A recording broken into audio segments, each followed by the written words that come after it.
वाट बघतोय आपण, हे रण संपणार कधी. आणि हे रण लढताना, युद्ध लढताना मागेही आपल्याला बोललो होतो की शत्रू समोर असेल तर आत्तापर्यंत आपण हिंदुस्थानी सगळे जे आहेत, सगळे माझे महाराष्ट्रातले माता भगिनी बांधव आहेत, त्यांनी एक गाव दोन तुकडे करून ह्या शत्रूचा कधीच नायनाट केला असता. पण हा शत्रू दिसत नाही आहे ना, तीच तर पंचायत आहे. आणि हा शत्रूसुद्धा एवढा विचित्र आहे की तो आपल्याच लोकांच्या माध्यमातून आपल्यावरती हल्ला करायला बघतोय. पण तरी देखील आपण सर्वांनी जो एक अभूतपूर्व पराक्रमच मी म्हणेन, होय पराक्रमच आहे, अभूतपूर्व पराक्रम केलेला आहे की संयम, धैर्य, हिम्मत, जिद्दीने लढतो होता आपण. आणि ही जिद्द, मला खात्री आहे उद्या हे आपलं युद्ध सुरू होऊन म्हणजे महाराष्ट्राचं 6 आठवडे पूर्ण करतो आपण. 6 आठवडे फार मोठा काळ. गेल्या वेळेला बोललो होतो तेव्हा 5 आठवडे पूर्ण केले होते. आता 6 आठवडे उद्या पूर्ण करू. आकडेवारी काय आहे, महाराष्ट्रामध्ये काय चाललेलं आहे, अनेकांना प्रश्न पडतो. मुंबईत काय चालले, महाराष्ट्रात काय चाललेले, आणखीन आकडा पुढे सरकलेला आहे. आणि तो आकडा आहे आपण महाराष्ट्रामध्ये किती टेस्ट केलेले आहेत. एक जे काय सगळीकडे काहूर उठतं ना, टेस्ट करा. करतोय आपण टेस्ट. जसं जसं आपल्याला शक्य होतंय तसं आपण या सगळ्या सोयी सुविधा वाढवतो आहोत. आत्तापर्यंत माझ्याकडे जो आकडा आहे, आत्तापर्यंत म्हणजे हा कालचा, मी पुन्हा एकदा सांगतो, काल संध्याकाळपर्यंतचा साधारणतः 66,796 म्हणजे 66,800 पर्यंत ह्या टेस्ट झालेल्या आहेत. त्याच्यामध्ये किमान 95% ह्या टेस्टमधले जे आपल्या व्यक्ती होत्या त्या निगेटिव्ह आलेल्या आहेत, म्हणजे त्यांना ह्याचा प्रादुर्भाव झालेला नाही. 66-67 ह्या टेस्ट झाल्यानंतर मग जे चित्र आपल्या समोर आहे ते हेच आहे की साधारणतः 3,667 टेस्ट केल्यानंतर त्याच्यात 3,600 हे पॉझिटिव्ह आलेले आहेत. एकूण आतापर्यंत त्यातले 300-350 हे कालपर्यंत सांगतोय, ज्यांना ह्याचा प्रादुर्भाव झाला होता त्यांना बरं करून आपण घरी सुद्धा सोडलेलं आहे. आतापर्यंत सुद्धा एक आपण समाधान मानू शकतोय की जेवढे काही पॉझिटिव्ह रुग्ण आपल्याला गंभीर आहेत त्यांना वाचवणं. पण होतंय काय की काही ठिकाणी आज सुद्धा मला ठिकठिकाणच्या डॉक्टरांकडनं जे काही त्यांच्याशी चर्चा करतोय तर असं समजतंय की बऱ्याच वेळेला अगदी शेवटच्या टप्प्यामध्ये हे रुग्ण आपल्याकडे येतात. म्हणजे आपण काहीच करू शकत नाही. काही केसेसमध्ये तर असे आढळून आलेले आहे की तो रुग्ण आल्यानंतर त्याचा रिपोर्ट टेस्टला दिल्यानंतर तो जो काय काळ लागतो, टेस्टसाठी जो काय काळ लागतो, रिपोर्ट येण्यासाठी तो लागतोच आहे. तो काय अजून कोणी कमी नाही करू शकलेला. तो रिपोर्ट प्राथमिकता देऊन आपण करून घेतो की हा गंभीर आहे, ह्याचा रिपोर्ट आम्हाला आधी द्या. एक काही अपवादात्मक परिस्थितीत असे झालेले आहे की ते रिपोर्ट येण्याच्या आतच त्यांचं दुर्दैवाने निधन झालेलं आहे. आणि म्हणून मला नेहमी हेच तुम्हाला सांगतो आहे आणि सांगायचं आहे की कोणतेही लक्षण, सर्दी, खोकला, ताप हे लपवू नका. घरच्या घरी उपचार करू नका. आपण याची विभागणी केलेली आहे, ज्याला आपण फीवर क्लिनिक म्हणतो. सर्दी, खोकला, ताप यांच्यासाठी दवाखाने पण सुरू केलेले आहेत. ज्यांना ही लक्षणं आढळतील, ही अशी काही ज्याला म्हणतो ना की नुसतं संसर्ग म्हणजे हात लावला तरी झाला असं नाहीये. जर मास्क लावला, थोडं अंतर ठेवलं तर हे प्रादुर्भाव याचा टाळता येतो. पण आपल्यापासून आपल्याला हे लक्षणे दिसत असतील तर लोक वालीत टाकतील का? अशा संस्कृतीचा महाराष्ट्र नाहीये. एकमेकाला मदत करणारी आपली संस्कृती आहे. आणि म्हणून मी पुन्हा आपल्याला विनंती करतोय की जर का कोणाला बरं होऊन म्हणजे काही ठिकाणी तर जवळपास गंभीर झालेली रुग्ण सुद्धा बरे होऊन आपण घरी सोडलेत म्हणजे त्यांना जाऊ दिले, बरं करून घरी जाऊ दिलेलं आहे. तर असंही आहे, अगदी 6 महिन्याच्या बाळापासून 83, 84, 85 वयाच्या आजीपर्यंत रुग्ण हे बरे झालेले आहेत, बरे होत आहेत, पण वेळेमध्ये आले तर वेळेत आले पाहिजे. एक गोष्ट मला आणखीन सांगावीशी वाटते की काल मी संध्याकाळी मुंबईतील जे आपले खाजगी दवाखाने आहेत, हॉस्पिटल्स आहेत, किंबहुना स्वतः काही प्रॅक्टिस करणारे डॉक्टर्स आहेत, यांच्यापैकी काही डॉक्टरांशी बोललो आणि मला समाधान आहेत. हे सुद्धा कुठेही लढायला कमी नाही आहेत. त्यांच्याशी मी स्वतः बोललो, आपले टास्क फोर्सचे डॉक्टर बोलले, महापालिका आयुक्त बोलले, या सर्व आहेत. कोणाला हृदयरोग आहे, कोणाला मधुमेह आहे, इतरही काही व्याधी आहेत, काही जणांना अचानक होत आहेत. तर त्यांच्यावरती उपचार करण्यासाठी हे क्लिनिक, हे दवाखाने आणि हे हॉस्पिटल्स ही कोणत्याही परिस्थितीत चालू पाहिजेत. नाहीतर कोरोना कोरोना कोरोना करताना ह्यांच्याकडे दुर्लक्ष झालं तर हाही वर्ग खूप मोठा आहे. त्याच्यासाठी ते आपल्याला मदत करतात, त्या सगळ्यांना मी धन्यवाद देतोय. आणि मी संपूर्ण महाराष्ट्रातील डॉक्टर्सना आवाहन करतोय, विनंती करतो आहे की मुंबईतले डॉक्टर्स तयार झालेले आहेत, महाराष्ट्रामध्ये सुद्धा तयार होत आहेत. पण आता घाबरू नका. तुम्हाला जे काही हवं आहे, जे काही सरकार म्हणून करता येणं शक्य आहे, ते सर्व सरकार म्हणून आम्ही करतो आहोत. काही काळजी करू नका. तुम्हाला अगदी पीपी किट पाहिजे असतील, जिथे जिथे शक्य आहे, कारण आजही या सगळ्या उपकरणांचा थोडा नाही म्हटलं तरी तुटवडा सुधारते. धान्याच्या बाबतीत सुद्धा जवळपास उपकरणांचा थोडा नाही म्हटलं तरी तुटवडा आहेच. मी उगाच काहीतरी खोटं सांगणार नाहीये, पण तुटवडा थोडासा आहे. पुरवठा होतो आहे, केंद्राकडनं होतोय, राज्य सरकार सुद्धा जिथून जिथून शक्य होईल तिथून हा जो काही उपकरणांचा आपल्याला पुरवठा होऊ शकतोय त्यांना संपर्क करून त्यांच्याकडनं सुद्धा घेतोय. म्हणजे हे होत आहे, परिस्थिती सुधारते, नक्की सुधारते.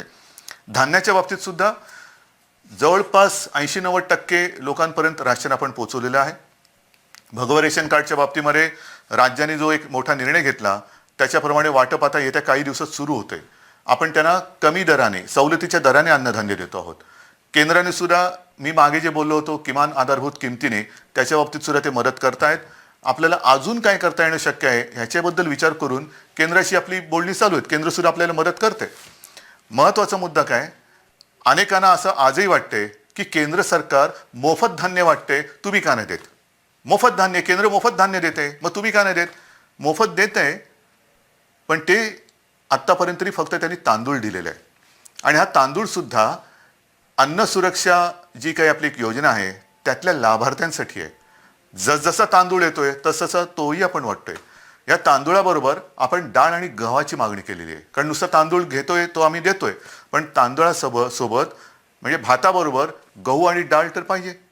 त्या गहू आणि डाळीची सुद्धा आपण मागणी केलेली आहे. आणि मला विश्वास आहे अजून जरी त्याच्यात काही सुधारणा झाली नसली तरी लवकरात लवकर केंद्र सरकार ही आपली मागणी मान्य करून डाळीचा आणि गव्हाचा सुद्धा पुरवठा आपल्याला करेल. तो जसा येईल तसा तो आपण वितरण करेल, त्याची सुरुवात करतोय. एकूणच काय की हळूहळू आता गोष्टी या आपल्याला लक्षात आल्यानंतर त्याच्याही बाबतीत यंत्रणा ही व्यवस्थित काम करते आहे. हे सगळं करताना आता उद्या 20 तारीख आपण तर आपला लॉकडाऊन 30 तारखेपर्यंत आणि केंद्र सरकारने म्हणजे माननीय पंतप्रधानांनी तर 3 मे पर्यंत केलं. चांगली गोष्ट केली. ह्याचं कारण असं की गेल्या काही दिवसामध्ये हे जे काही आकडे आहेत हे केंद्र सरकार सुद्धा बोलते की थोडेसे त्याच्यामध्ये घट होते. महाराष्ट्रामध्ये सुद्धा आणि मुंबईमध्ये सुद्धा मी अद्याप काही बोलणार नाहीये. गेल्या काही दिवसातले आकडे ह्याची पुन्हा मी एक तपासणी करायला सांगितले की मला खात्रीपूर्वक सांगा. आहे, रोजची मला माहिती येते, पण कुठेही भ्रमात आपण राहायचं नाहीये. कारण हा कोरोना जो आहे जगभराचा आपण अनुभव घेतला तर त्याची वाढ होते, पुन्हा थोडी खाली होते, पुन्हा वरती येतो, पुन्हा खाली जातो. हे थोडं वरखाली होतं. खाली लवकर येईल आणि वर जास्त जाणार नाही ह्याची दक्षता आपल्याला घ्यायची. कुठेही भ्रमात राहून चालणार नाही, गाफील राहून चालणार नाही. आता काय झालं, आला खाली नाही, खाली नाही, तो खाली आला आणि आपण गाफील राहिलो तर तो खाली आणि जाऊ रे. तर तसं नकोय, मला गाफील राहायचं नाहीये. आज मला महत्त्वाचं जे सांगायचं आहे की 20 तारखेपासून जे काही सगळं ठप्प झालेलं आहे, अर्थचक्र आपलं या करोनाच्या चिखलात रुतलेलं आहे. अर्थचक्र हे पुन्हा फिरवायलाच पाहिजे, नाहीतर कोरोनातून आपण बाहेर पडू आणि आर्थिक संकटात, म्हणजे आगीतून फुफाट्यात. आणि त्याच्यासाठी उद्यापासून परत एकदा गणपती बाप्पा मोरया करून काही ठिकाणी आपण याला शून्य रुग्णाचे आहेत, शून्य, तिकडे एक सुद्धा रुग्ण नाही आहे आणि तो होताही कामा नये. काही ठिकाणी जे थोडेसे होते त्याच्यात आता घट येत म्हणजे नवीन रुग्ण नाही आहे आणि त्याच्यात वाढ होत नाही आहे, आहेत ते सुद्धा बरे होऊन घरी चाललेले आहेत. मग आपण थोडे झोन केलेले आहेत, red zone, orange zone, green zone. Red zone साहजिकच आहे, जिकडे आज देखील रुग्णांच्या संख्येमध्ये वाढ होते ते रेड झोन आहे. ऑरेंज झोन जिकडे रुग्ण आहेत पण नवीन वाढ तशी झालेली नाही आहेत. आणि तिसरं ग्रीन झोन म्हणजे तिकडे शून्य आहे. तर ह्या खास करून ग्रीन झोनमध्ये आणि ऑरेंज झोनमध्ये आपण माफक स्वरूपामध्ये उद्योगधंद्यांना परवानगी देतो आहोत. ह्याबद्दल सूचना या तळागाळापर्यंत गेलेल्या आहेत. आजपर्यंत आपण काय करत होतो, फक्त आणि फक्त जीवनावश्यक वस्तूंच्या उद्योगांना आणि त्याच्या मालवाहतुकीला परवानगी देत होतो. आता जिथे जिथे शक्य आहे त्या उद्योजकांना सुद्धा आपण सांगतो आहोत की जर तुम्ही तुमच्या मजुरांची काळजी, कर्मचाऱ्यांची काळजी तुमच्या त्या आवारात घेत असाल, आम्ही धान्य पुरवठा करू, तुमचं रॉ मटेरियल येईल, सगळं काम तुम्ही करा, मजुरांची ये जा होता कामा नये. कारण हे जे काय माल वाहतूक वेगळी आणि व्हायरस वाहतूक वेगळी. आपल्याला व्हायरस वाहतूक नाही करायची, आपल्याला माल वाहतूक करायची.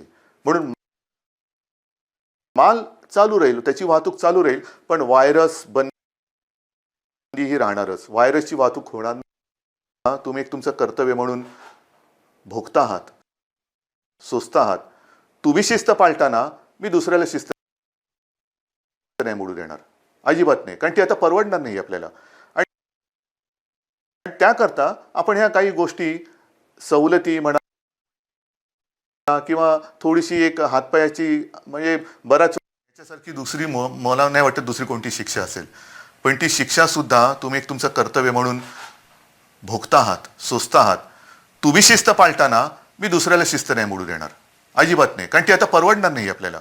आणि त्याकरता आपण ह्या काही गोष्टी, सवलती म्हणा किंवा थोडीशी एक हातपायाची, म्हणजे बराच वेळ अंग आखडून गेल्यानंतर हळूहळू आपण सुरू करतो ना, तसं सुरू करायचं आहे. एकदम उठून उड्या मारायला लागला तर पुन्हा काहीतरी व्हायचं. तर तसं नाही, हळूहळू शिथिलता आणत आपण पुन्हा पूर्वपदावरती यायचं आहे. आणि त्याच्याकरता ह्या काही ज्या मुभा म्हणतोय त्या आपण देतो आहोत. त्याच्यामध्ये साहजिकच आहे, शेती आणि कृषी याच्यात पहिले बंधन नव्हतं, आताही नाही, राहणार नाही. जीवनावश्यक वस्तू, त्यांचा पुरवठा, त्यांचं उत्पादन, ह्याच्यात कुठेही एक रुकावट येणार नाही. इतरही काही ज्या काही गोष्टी आहेत त्याची सुद्धा वर्गवारी केलेली आहे. केंद्राकडनं सुद्धा आत्ताच एक सूचना आलेली आहे, सूचनाची नियमावली आलेली आहे, त्याच्याप्रमाणे सुद्धा काही होईल. म्हणजेच काय की एक लक्षात घ्या की जिल्ह्याच्या वेशी आपण उघडत नाही आहोत, अजिबात नाही. या जिल्ह्यातून त्या जिल्ह्यात जायला अजूनही परवानगी दिलेली नाही. फक्त माल वाहतूक होत राहील, पण आपण तर घरातच राहायचंय. जिल्ह्यातल्या जिल्ह्यात जिथे, म्हणजे हे जिल्हे जिथे त्याच्यात काही शून्य आहे, ग्रीन झोन आहे, तिथल्या तिथे, म्हणजे तिथे आता कोरोना नाही आहे, त्याच्यात आपण तिथल्या तिथे ये जा करायला देतोय. दुसऱ्या जिल्ह्यात त्या जिल्ह्यात देतोय, पण ह्या जिल्ह्यातली माणसं त्या जिल्ह्यातली माणसं ह्या जिल्ह्यात, हे आता तरी आपण होऊ देत नाहीये. किमान 3 मे पर्यंत तरी ही बंधन आपल्याला पाळायचे. आणि हे करताना मला साहजिक आहे की काही जणांच्या मनासारखं होत आहे, ते आपल्याला आशीर्वाद देत आहेत, माझं कौतुक करतायत, उद्धवजी चांगलं काम करतायत. काही जणांच्या मनासारखं होत नाहीये, साहजिकच आहे, ते माझ्यावरती थोडेसे रागावले असतील. खास करून मी माझ्या पत्रकार बांधवांना सांगतोय, पत्रकार बांधव, कारण काल आपण एक नियम सगळ्यांना सांगितलं की वृत्तपत्रांवरती बंदी नाहीये, अजिबात नाहीये. वृत्तपत्र ही जसं आपण पेपर स्टॉल म्हणतो तिथे उपलब्ध करायला काही हरकत नाहीये, पण खास करून मुंबई पुणा जिथे रेड झोन आहे तिथे मात्र घरोघरी वृत्तपत्र आज तरी टाकू देणं हे मला योग्य वाटत नाहीये. मला कोणाशी वाद नाही करायचा की याने काय होतं त्याने काय होतं. नाही, कदाचित माझी भीती अनाठही असेल, भीती अयोग्य असेल. मला कोणी वाईट म्हणतील म्हणू देत. मी महाराष्ट्रासाठी वाईटपणा घ्यायला तयार आहे, जरूर तयार आहे. जर माझ्या महाराष्ट्राचं भलं होणार असेल आणि त्याच्यासाठी मी वाईट ठरत असेल तर मी वाईटपणा घ्यायला तयार आहे. अत्यंत नम्रपणाने जसं तुम्ही माझं कौतुक करता तसंच हा वाईटपणा सुद्धा मी स्वीकारायला तयार आहे. पण कृपा करून आत्ता ह्या आणीबाणी म्हणजे हे आरोग्यविषयक आणीबाणी असताना त्याच्यात मला कोणताही धोका घ्यायचा नाहीये. अयोग्य योग्य हे उद्या कळेल, पण समजा कुठे काही फटकन काही घडलं तर मला आता मुंबई पुणा आणि इतर कुठे काय असेल तिथे हे कोणत्याही परिस्थितीत संकट संपवायचं आहे. आणि म्हणून मी आपल्याला सगळ्यांना सांगतो की आजपर्यंत जसं तुम्ही मला सहकार्य केलं तसंच सहकार्य हे मला नाही, आपण आपल्याला स्वतःला सहकार्य करतोय. याचं कारण आज तरी या रोगावरती औषध आलेलं नाही, कोणती लस आलेली नाहीत, प्रयोग सुरू आहेत. पण असं ठामपणे कोणी सांगत नाही हे औषध घ्या म्हणजे पी हळद आणि हो गोरी, असं काही नाहीये. अजूनही असं सापडलेलं नाहीये. ते सापडेल तेव्हा हे सगळीकडे होईल, मग ही भीती कमी होईल. पण आत्ता तरी याच्यापासून लांब राहणं हे एवढाच हा एकच उपाय आपल्याकडे आहे. आणि त्याकरता मी पुन्हा एकदा आपल्याला सगळ्यांना सांगतोय की एकतर जरी ही थोडीशी मुभा आपण सर्वांना देत असलो तरी नागरिकांना कृपा करून विनंती आहे की आपण मात्र घराबाहेर पडायचं नाहीये. अत्यंत आणि अत्यंत आवश्यक असेल तेवढ्या पुरतंच घराबाहेर पडा. पडताना घरगुती मास्क असेल तो वापरा. आल्यानंतर म्हणजे काही ठिकाणी अँटी कोरोना पोलीस, मला समाधान वाटलं की काही ठिकाणी सुरुवात झाली. अगदी पोलीस अधिकाऱ्यांच्या घरात सुद्धा अँटी कोरोना पोलीस आलेले आहेत. मी काल ऑनलाईन बातमी बघताना आपल्या विश्वास नांगरे पाटलांना त्यांच्या घरात जाताना त्यांच्या अँटी करप्शन पोलीसने अडवलेलं आहे की बाबा थांबा, बाहेर फोन तुमचा सॅनिटाईज करा, हात धुवा, आत आल्यानंतर पहिला आंघोळीला जा. हे फार महत्वाचं आहे. अँटी कोरोना पोलीस म्हणजे घरातल्या घरात आपण काळजी घेणं गरज आहे. आपल्या माता पित्यांची काळजी घेणं, विशेषतः ज्यांना हे काही विकार असतील, डायबिटीज असेल, हृदयविकार असेल, इतरही काही मधुमेह असेल, ते वेळच्या वेळेला औषध घेतात की नाही आणि त्यांची ही सगळी जी लेवल आहे, हे जे काही विकार आहेत ते मर्यादेच्या आत राहतात की नाही हे बघणं हे आपल्या घरातल्या सगळ्यांचं कर्तव्य आहे.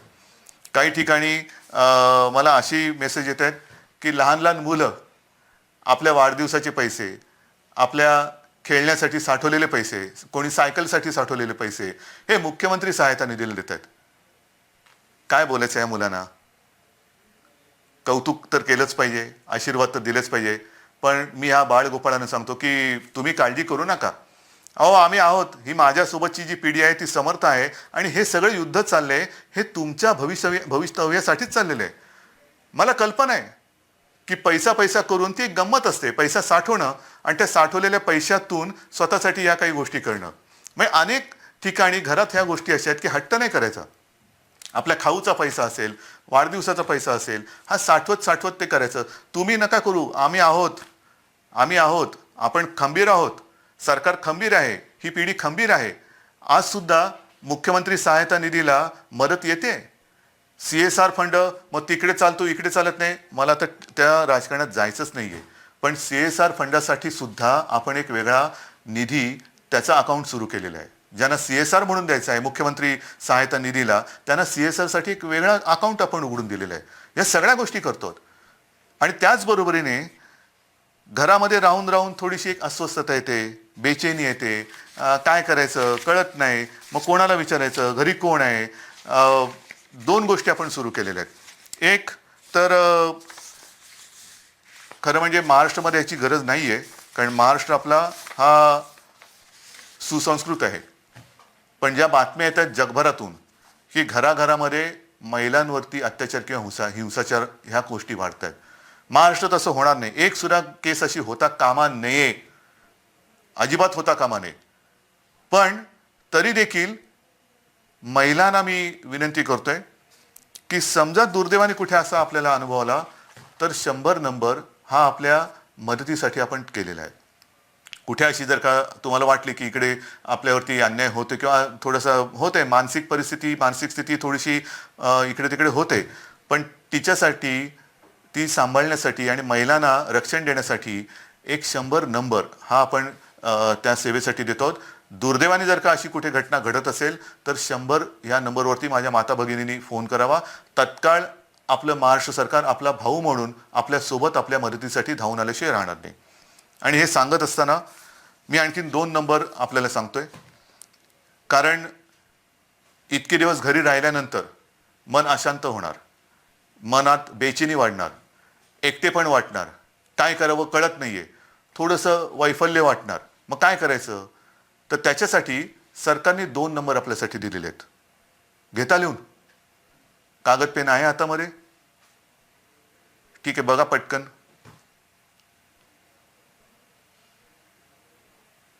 घ्या लिहून. पहिला नंबर आहे तो मुंबई महापालिका आणि बिर्ला. अनेक स्वयंसेवी संस्था आपल्याला विविध रूपाने मदतीला येत आहेत. कोणी अन्नधान्य देत आहे, कोणी पैसे देत आहे, कोणी उपकरणं देत आहे, काही या सेवा देत आहे. त्याच्यामध्ये बिर्ला आणि मुंबई महापालिका ह्या दोघांनी मिळून एक सेवा सुरू केलेली आहे. नंबर नीट लिहून घ्या. 1800 लिहिलात? 1800 120 820050. पुन्हा एकदा सांगतो. 1800 120 820050. हे मुंबई महापालिका आणि बिर्ला यांच्या सौजन्याने आहे. दुसरा नंबर जो आहे त्याच्यामध्ये आपला आदिवासी विभाग आहे. त्या आदिवासी विभागाने एक जबाबदारी घेतली, त्यांना सुद्धा धन्यवाद देतो. त्यांच्यासोबत प्रोजेक्ट मुंबई ही एक संस्था आहे आणि दुसरी प्रफुल्ला. ह्या तीन जण मिळून त्यांनी सुद्धा ही एक सेवा सुरू केलेली आहे. तोही नंबर देतो. तो नंबर घ्या. 1800 बरोबर आहे. 1800 102 4040. सांगू परत? घ्या. 1800 102 4040. तर असं हे आपण जे काय करता येणं शक्य असेल ते करतोय. पण तूर्त 3 मे पर्यंत बाकी सगळ्या गोष्टी ह्या लॉकडाऊनमधल्या तशाच बंद राहतील.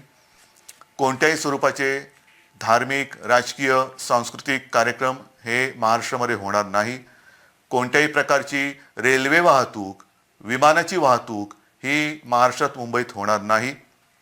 वृत्तपत्र माझ्या बांधवांना त्यांना सांगतोय की काल मी काही जबाबदार संपादकांशी आणि व्यक्तींशी बोललो. त्यांच्याशी त्यांना नीट समजून सांगितल्यानंतर त्यांनाही हे लक्षात आलेलं आहे. येत्या 2-3 दिवसात मुंबई पुन्हा वगळून इतरत्र महाराष्ट्रामध्ये आपण काय करू शकतो त्याच्याबद्दल आपण निर्णय घेतो आहोत. काळजी करू नका. सगळ्यांनाच कामं करण्याची इच्छा आहे. कोणालाच असं वाटत नाहीये की हे बंधन आपल्याला फार हितकारक आहे. अजिबात नाहीये. शेवटी बंधन टाकणं ही आनंदाची नाही तर अत्यंत क्लेशकारक गोष्ट असते. तुम्हाला मी उलट मुख्यमंत्री म्हणून आणि सरकार म्हणून आमचं काम असं आहे की जास्तीत जास्त स्वातंत्र्य, एक मोकळेपण हे आपल्या जनतेला द्यावं, आनंद त्यांना द्यावा. पण ही परिस्थिती अशी आहे की सगळ्यांना बंधन आणण्याची एक विचित्र परिस्थिती या सरकारवरती आणि संपूर्ण जगावरती आलेली आहे. मला खात्री आहे की ह्या सगळ्या गोष्टी आपण समजून घेत आहात. समजून घेतल्या नसत्या तर तुम्ही सहकार्यच केलं नसतं. विशेषतः जे इतर राज्यातले मजूर सुद्धा आहेत त्यांनी सुद्धा आता सहकार्य करण्याचं एकूण मला दिसतंय की ठरवल्यासारखं आहे, कारण ते सुद्धा शांत झालेले आहेत. त्यांच्यासाठी मी पुन्हा बोलतो कि केंद्र सरकार के साथ हमारी बात चल रही है. आने वाले कुछ ही दिनों में मुझे पक्का भरोसा है, विश्वास है कि कुछ ना कुछ तो रास्ता निकल कर आएगा. और आप चिंता मत करो. महाराष्ट्र में आहिस्ते आहिस्ते हम काम शुरू करने जा रहे हैं. अगर संभव है तो आप आइए, काम पर लौट आइए. आपकी रोजी रोटी चालू रहेगी. और जिस दिन ये माहौल है, ये खत्म हो जाएगा, मैं आपको वचन देता हूं कि आपके घर तक महाराष्ट्र सरकार आपको पहुंचाएंगी। लेकिन हम चाहते हैं कि आप जब भी घर जाएंगे पूरा परिवार आपका वहां होगा, आप यहाँ हैं। ये अच्छी बात नहीं है, मैं भी मानता हूं, समझता हूं, लेकिन जब भी आप घर लौटेंगे एक खुशी खुशी जाओ, डर कर नहीं जाना। वो भी डरे हुए हैं, आप भी डरे हुए हैं, आप उनको बता दीजिए मैं हमारे महाराष्ट्र में हम हैं, महाराष्ट्र की सरकार हमारा अच्छा ख्याल रख रही है, आप चिंता ना, हमारी चिंता ना करें, आपकी भी चिंता, वहां की सरकार आपका ख्याल रख रही है, तो आप भी चिंता ना करें, लेकिन सब संभल कर रहिए। ये दिन कुछ ही दिनों का सवाल है, ये भी दिन निकल जाएंगे और फिर से मुझे पक्का भरोसा है खुशी की दिन लौट आएंगे। और इन शब्दों के साथ सबको मैं आभार व्यक्त करता हूं, धन्यवाद देता हूं सगळ्यांना। जय हिंद, जय महाराष्ट्र, लढायचंच आणि मुख्यमंत्री उद्धव ठाकरे यांनी जनतेशी संवाद साधलाय। सोशल डिस्टन्सिंगचं पालन करून आपण कोरोनावर नक्की मात मिळवू असा विश्वास त्यांनी व्यक्त केलेला आहे। त्याचबरोबर शत्रू समोर असता तर एक घाव दोन तुकडे केले असते, मात्र अदृश्य शत्रू आहे, त्यामुळे सोशल डिस्टन्सिंगचं पालन करणं हा एकमेव पर्याय सध्या आपल्यापुढे असल्याचं देखील मुख्यमंत्री म्हणाले। त्याचबरोबर कोणतीही लक्षणं लपवू नका, कुठल्याही प्रकारची लक्षणं आढळली तर तात्काळ दवाखान्यात या असं आवाहन देखील नागरिकांना उद्धव ठाकरे यांनी केलेलं आहे। त्याचबरोबर अत्यंत महत्त्वाची गोष्ट उद्धव ठाकरे यांनी सांगितली आहे ती म्हणजे ग्रीन, ऑरेंज आणि रेड असे जे झोन केलेले आहेत त्यापैकी ग्रीन आणि ऑरेंज झोन मधील उद्योगाला काही प्रमाणात माफक परवानगी दिल्या जाणार आहे। त्याचबरोबर आता काही प्रमाणात इथले नियम शिथिल केले जाणार आहेत। ग्रीन आणि ऑरेंज झोन मध्ये हे नियम शिथिल केले जाणार आहेत, मात्र रेड झोन मध्ये असलेले जे जिल्हे आहे, रेड झोन मधले जे परिसर आहेत त्या ठिकाणी नियम हे तसेच कडक असणार आहेत असं देखील मुख्यमंत्र्यांनी यावेळी बजावून सांगितलेलं आहे। त्याचबरोबर रेड झोनमध्ये वृत्तपत्र टाकण्यास बंदी असल्याचं देखील मुख्यमंत्र्यांकडून सांगण्यात आलेलं आहे। त्याचबरोबर मुख्यमंत्र्यांवर सातत्यानं होणाऱ्या टीकेला देखील मुख्यमंत्र्यांनी उत्तर दिलेलं आहे। महाराष्ट्रासाठी मी वाईटपणा घ्यायला तयार आहे, आरोग्यविषयक आणीबाणीत मला धोका घ्यायचा नाहीये असं उद्धव ठाकरे म्हणालेले आहेत। त्याचबरोबर मला हे संकट संपवायचं आहे, मला सहकार्य करा असं भावनिक आवाहन देखील त्यांनी महाराष्ट्रातल्या जनतेला केलेलं आहे। दरम्यान ग्रीन आणि ऑरेंज झोन मधील उद्योगाला माफक परवानगी दिली जाणार आहे, मात्र जिल्हाबंदी ही राज्यभरात कायम असणार आहे। कोणत्याही व्यक्तीला दुसऱ्या जिल्ह्यात जाता येणार नसल्याचं देखील मुख्यमंत्र्यांनी यावेळी स्पष्ट केलंय। महाराष्ट्रात आतापर्यंत 66,800 चाचण्या झाल्याचं मुख्यमंत्र्यांनी सांगितलंय, त्यापैकी 95% चाचण्या या निगेटिव्ह येत आहेत, तर 3,600 रुग्ण हे आतापर्यंत महाराष्ट्रात पॉझिटिव्ह आलेले आहेत।